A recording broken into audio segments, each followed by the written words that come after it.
ఏమనిపిస్తుంది అలా మీరు కాంగ్రెస్ పార్టీ నుంచి సర్పంచ్ ఉన్నారు, మీకు గెలిచిన ఆనందం కూడా ఉంచలేదేమో అనిపిస్తుంది కదా? నేను గెలిచి కరెక్ట్ 3 నెలల 14 రోజులు అయింది మేడం. ఈరోజు 3 నెలలు 8 తారీఖు కదా, 3 నెలల చిల్లరైంది మేడం.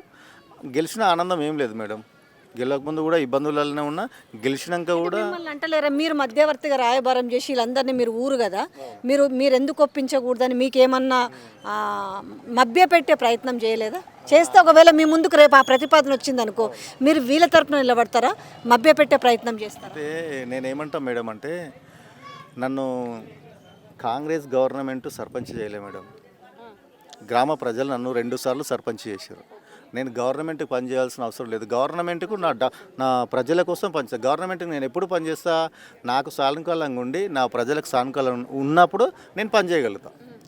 ఇప్పుడు ఒక మంచి పని వస్తుంది, ఒక 50 లక్షల వరకు వస్తుంది, 50 లక్షల పని వస్తుంది, ఒక పెద్ద బిల్డింగ్ వస్తున్నది. ఇక్కడ గౌటాన్ భూమిలో 2 ఎకరాల పెద్ద బిల్డింగ్, ఒక కలెక్టర్ ఆఫీసో, ఎంఆర్ఓ ఆఫీసో, ఇంకా ఏదో హాస్పిటల్లో మంచిది వస్తున్నదంటే, ఆడ 4 ఎకరాల భూమి పోతుందంటే ఒక రైతు 2 రైతులు పోతుందంటే ఆడ నేను ఆ రైతును ఇవ్వగలుగుతా.